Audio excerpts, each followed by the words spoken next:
Hi all, എല്ലാവർക്കും പുതിയൊരു വീഡിയോയിലേക്ക് സ്വാഗതം. ഇന്നത്തെ റെസിപ്പി എന്താ അറിയോ? നല്ല മാമ്പഴ സാമ്പാറിൻ്റെ റെസിപ്പിയാണ്.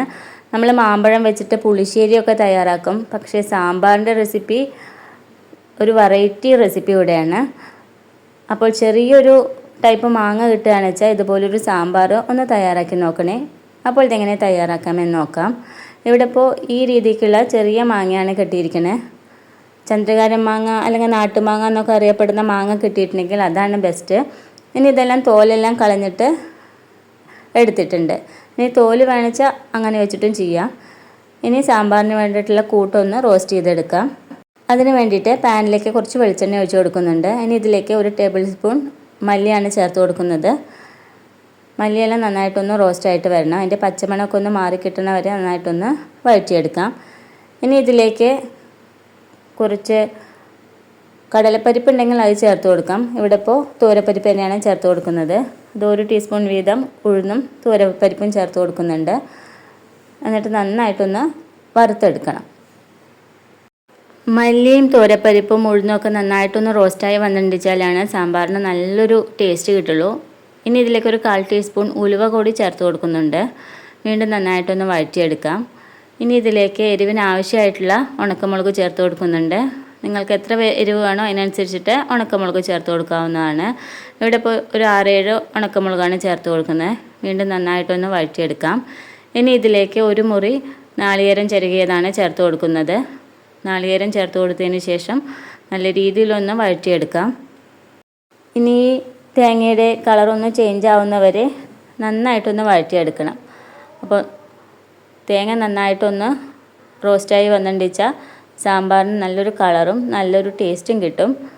ഇപ്പോൾ ഇതാ ഇവിടെ ഏകദേശം തേങ്ങയൊക്കെ നന്നായിട്ടൊന്ന് റോസ്റ്റായിട്ട് വന്നിട്ടുണ്ട്. കുറച്ചുകൂടി ഒന്ന് റോസ്റ്റ് ആവാണ്ട്. അപ്പോൾ അതിനനുസരിച്ച് വീണ്ടും നന്നായിട്ടൊന്ന് വഴറ്റിയെടുക്കാം. ഇത്ര മതി. ഇനി ഇതൊന്ന് ചൂടാറിയതിന് ശേഷം നന്നായിട്ടൊന്ന് അരച്ചെടുക്കാം. ഇനി ഇവിടെ ഒരു പാത്രം അടുപ്പത്ത് വെച്ചിട്ടുണ്ട്. അതിലേക്ക് മാങ്ങ ചേർത്ത് കൊടുക്കുന്നുണ്ട്. ഇനി ഇതിലേക്ക് 1/2 കപ്പ് വെള്ളമാണ് ചേർത്ത് കൊടുക്കുന്നത്.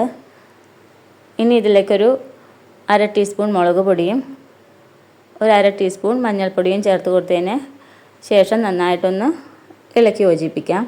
ഇനി ഇതിലേക്ക് 1 നാരങ്ങ വലുപ്പത്തിലുള്ള പുളി നന്നായിട്ട് പിഴിഞ്ഞതും കൂടെ ചേർത്ത് കൊടുക്കാം.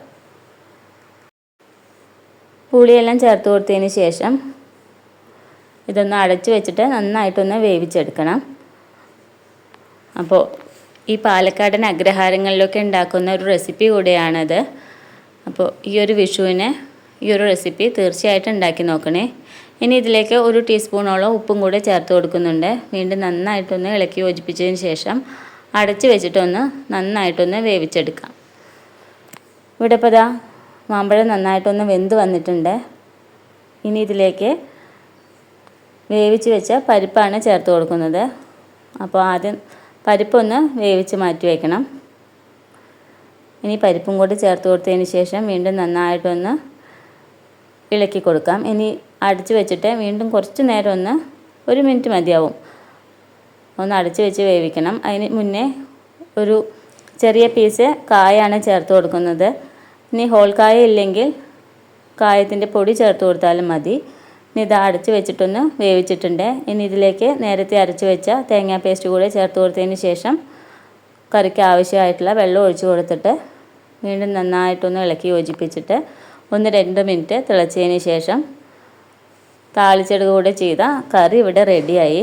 അപ്പോൾ വളരെ ടേസ്റ്റി ആയിട്ടുള്ള നല്ലൊരു സാമ്പാറിൻ്റെ റെസിപ്പി കൂടെയാണ്. ഇനി ഇതിലേക്ക് 1 ടീസ്പൂൺ ശർക്കരപ്പൊടി കൂടെ ചേർത്ത് കൊടുക്കുന്നുണ്ട്. അത് ഓപ്ഷണലാണ്, പക്ഷേ ചേർത്ത് കൊടുത്താൽ നല്ലൊരു ടേസ്റ്റ് കിട്ടും.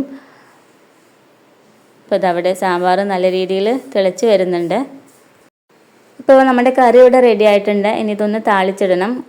വെളിച്ചെണ്ണയിൽ കടുകും മുളകും കറിവേപ്പിലയും കൂടെ താളിച്ചിടുക ചെയ്താൽ നമ്മുടെ വളരെ ടേസ്റ്റി ആയിട്ടുള്ള മാമ്പഴ സാമ്പാർ ഇവിടെ റെഡി ആയിട്ടുണ്ട്.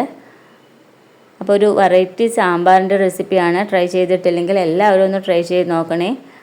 ഉറപ്പായിട്ടും എല്ലാവർക്കും ഇഷ്ടാവുകയും ചെയ്യും. അപ്പോൾ ഈ ഒരു റെസിപ്പി ഇഷ്ടപ്പെട്ടാൽ എല്ലാവരും ഒന്ന് ലൈക്ക് ചെയ്യണം, ഷെയർ ചെയ്യണം, കമൻറ്റ് ചെയ്യുകയും വേണം. ഈ ചാനൽ ആദ്യമായിട്ടാണ് കാണുന്നതെങ്കിൽ എല്ലാവരും ഒന്ന് സബ്സ്ക്രൈബ് ചെയ്തിട്ട് സപ്പോർട്ട് ചെയ്യും വേണം. പുതിയൊരു റെസിപ്പിയായിട്ട് വീണ്ടും കാണാം. താങ്ക്